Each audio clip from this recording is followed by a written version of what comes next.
দর্শক, এই মুহূর্তে রাজনীতিতে বিভাজনের যে রাজনীতি, সেই বিভাজনের রাজনীতিতে আমরা দেখছি যে গত জুলাই আগস্টে আওয়ামী বিরোধী যে একাট্টা জোট আমরা পরিলক্ষিত হতে দেখেছি।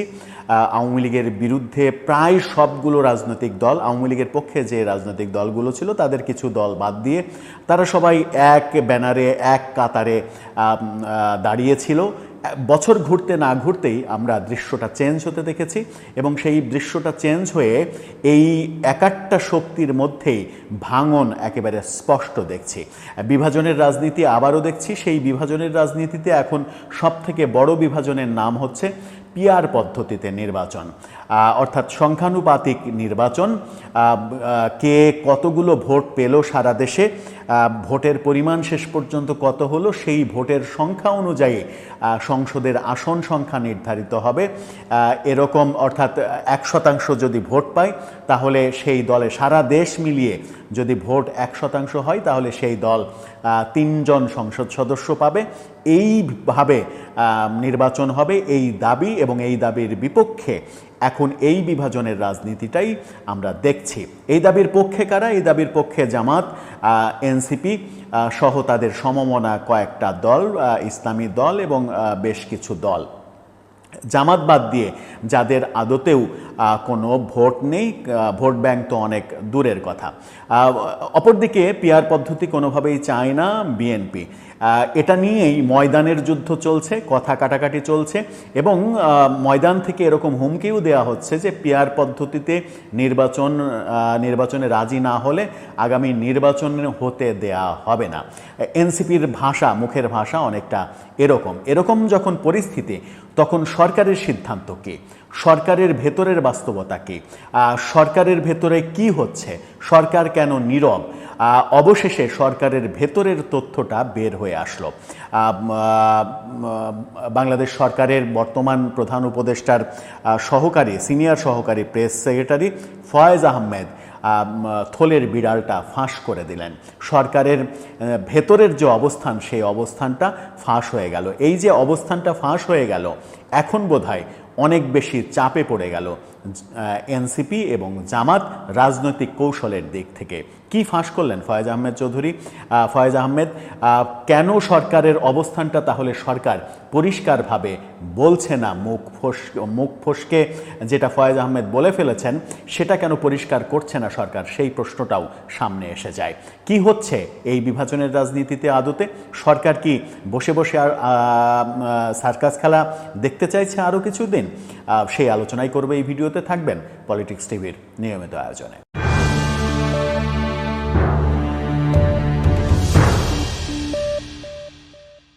দর্শক, পলিটিক্স টিভির নিয়মিত ভিডিওগুলোতে স্পন্সর করছে প্রজাপতি.tv, নতুন ওটিটি প্ল্যাটফর্ম। আপনারা চাইলে ইউটিউবে, ফেসবুকে, ইনস্টাগ্রামে, টিকটকে দেখে নিতে পারেন।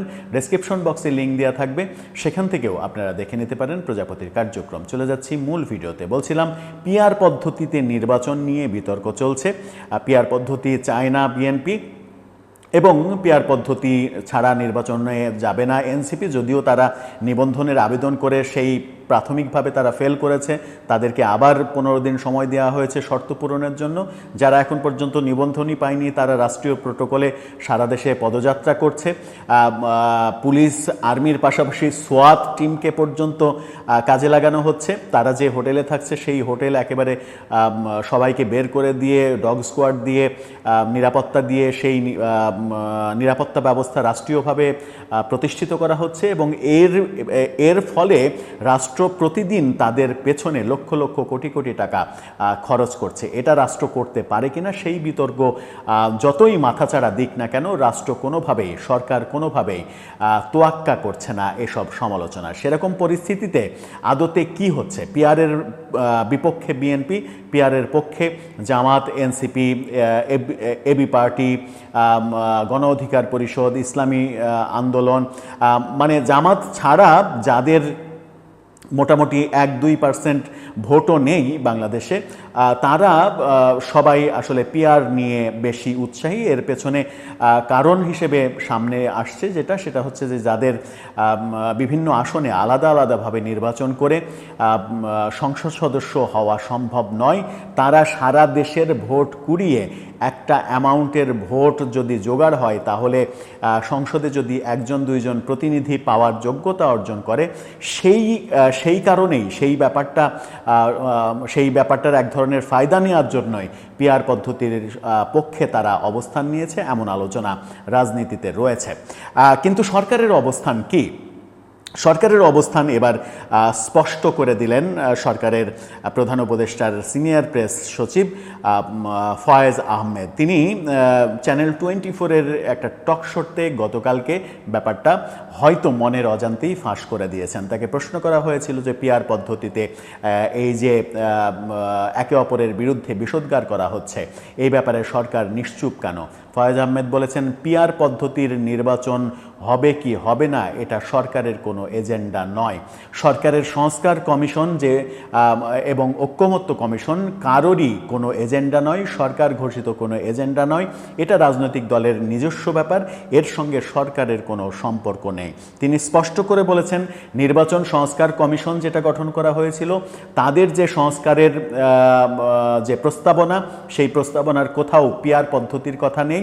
ঐক্যমত্য কমিশন যে রাজনৈতিক দলগুলোর মধ্যে তাদের প্রস্তাবনা অনুযায়ী ঐক্যমতের চেষ্টা করছে, রাজনৈতিক দলগুলোকে একমতে আনার চেষ্টা করছে, সেই ঐক্যমত্য কমিশনের যে ঘোষিত বিভিন্ন এজেন্ডা, সেই এজেন্ডার মধ্যেও পিআর পদ্ধতির নির্বাচনের কথা নেই। এটা রাজনৈতিক দলের লড়াই, ময়দানে যে যার মতো করে লড়াই করছে, এর সঙ্গে সরকারের কোনো সম্পর্ক নেই। অর্থাৎ পিআর পদ্ধতি সরকারও চায় না। পিআর পদ্ধতি সরকার চায় না, সংস্কারের মধ্যে পিআর পদ্ধতি সরকার আনতে চায় না। এটা তাহলে তারা মুখ ফুটে বলছে না কেন? এনসিপির ভয়ে? তারা কি ভাবছে যে এটা বলে ফেললে এনসিপি সরকারের বিরুদ্ধে মব করবে? তারা কি জামাতকে ভয় পাচ্ছে? বিএনপির এক নেতা মির্জা আব্বাস, তিনি দুদিন আগে দাবি করেছেন যে সরকারের কোলে এক দল, কাঁধে এক দল। অর্থাৎ তিনি এনসিপি এবং জামাতকে উল্লেখ করে এই মন্তব্যটা করেছিলেন। তাহলে কি কোলে এবং কাঁধে থাকা দুই দল যেহেতু পিআর পদ্ধতি চাচ্ছে, তাদের বিরুদ্ধে সরকার এখন কোনো মন্তব্য করতে চাইছে না? এটা কি সরকারের দ্বিচারিতা নয়?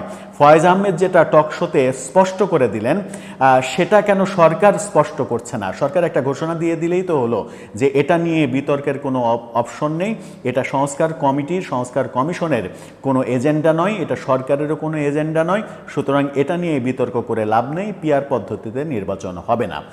পিআর পদ্ধতিতে নির্বাচন হবে না এটা বিএনপির পক্ষ থেকে বারবার বলা হচ্ছে, এবং গতকালকে তারেক রহমান একটা অনুষ্ঠানে ভার্চুয়ালি যুক্ত হয়ে তিনিও সেটা আবারও দাবি করেছেন এবং ভয়াবহ একটা মন্তব্য করেছেন।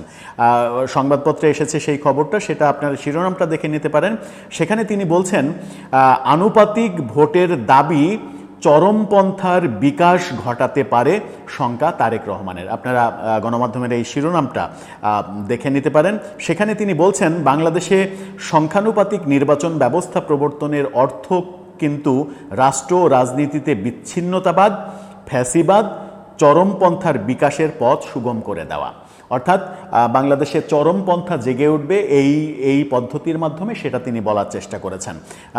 তিনি বলেছেন যে সংখ্যানুপাতিক যে নির্বাচন ব্যবস্থা, এটা কিন্তু বিভ্রান্তিমূলক সমাজ সৃষ্টি এবং সরকার অস্থিতিশীলতার কারণ হয়ে উঠতে পারে বা উঠবে। বাংলাদেশের প্রেক্ষাপটে দেশের স্বাধীনতা, সার্বভৌমত্ব হুমকির সম্মুখীন হয়ে পড়বে। দেশের জনগণের সুদৃঢ় ঐক্য চাইলে কোনোভাবেই আমরা মনে করি সংখ্যানুপাতিক নির্বাচন ব্যবস্থা চালু হওয়া উচিত নয়। অর্থাৎ বিএনপি এই সংখ্যানুপাতিক নির্বাচনে কখনোই মাথা নত করবে না।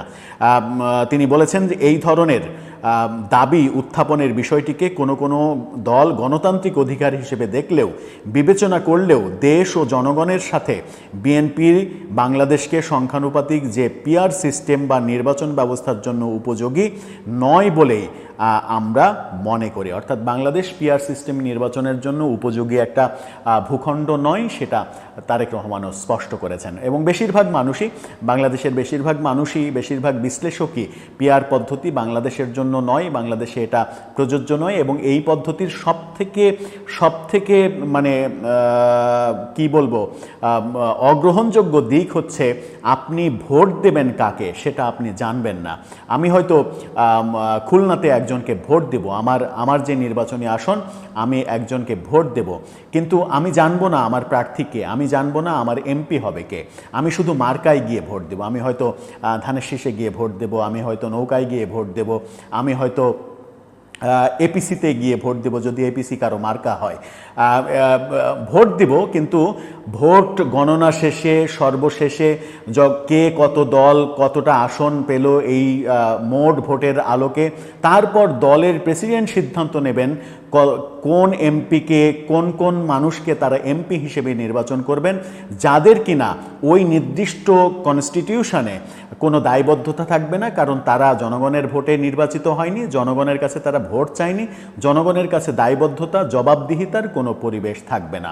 এটা পশ্চিমা সমাজে কার্যকর হতে পারে, যেখানে একেবারে স্থানীয় সরকার পর্যন্ত প্রত্যেকটা সেক্টর 100% কার্যকর, কোনো সেক্টরে কাউকে হস্তক্ষেপ করতে হয় না। কিন্তু আমাদের সমাজ তো এমপি মন্ত্রী দ্বারা পরিচালিত। আমাদের সমাজে ইউনিয়ন চেয়ারম্যান, ইউনিয়ন মেম্বার, উপজেলা চেয়ারম্যান, পৌরসভা চেয়ারম্যান, জেলা পরিষদ চেয়ারম্যান, এই পদগুলো কি কার্যকর? এই পদের মানুষগুলো কি সঠিকভাবে ভূমিকা পালন করতে পারে কিংবা সরকারের কাছ থেকে সঠিক বরাদ্দ পায়? সব কিছুই চলে এমপিদের দিক নির্দেশনা একটা কনস্টিটিউশনে। উপজেলা চেয়ারম্যান এবং এমপি যদি ওই এক সমান ভোটের হিসাবেও ভোট করে থাকে, তবুও উপজেলা চেয়ারম্যানের চাইতে এমপির মূল্য অনেক বেশি এলাকার মানুষের কাছে। এটাই বাস্তবতা। সুতরাং বাস্তবতার বাইরে গিয়ে কোনোভাবেই অন্য কোনো দর্শন চাপিয়ে দেয়া বাংলাদেশের মতো মোটামুটি আধাশিক্ষিত অর্ধশিক্ষিত অশিক্ষিত জনগোষ্ঠী, যারা হয়তো আমরা পার্সেন্টেজের ক্ষেত্রে নাম সিগনেচার করার দিক থেকে হয়তো আমরা 70% 80% শিক্ষিত, কিন্তু প্রকৃত শিক্ষিত 10%ও মানুষ হয়ে উঠেছে কিনা সেটা যখন মানে সন্দেহজনক, তখন এই সমাজে পিআর পদ্ধতি আদতে কোনো কার্যকর ভূমিকা পালন করবে বলে বিশ্লেষকরাও মনে করছেন না। দর্শক, আপনার কি মনে হয় শেষ পর্যন্ত সরকার কি তার অবস্থান ফয়েজ আহমেদ যেমন ক্লিয়ার করলেন, হয়তো ফয়েজ আহমেদ এইটা ক্লিয়ার করার পরে সরকারে গিয়ে তিনি বিপদেও পড়তে পারেন, সরকার কি তার অবস্থান ক্লিয়ার করে বলবে, নাকি এনসিপি যা বলবে সেটাই সরকারের ভাষ্য শেষ পর্যন্ত আমরা দেখতে পাবো? আপনার মতামত জানিয়ে লিখতে পারেন আমাদের কমেন্ট বক্সে।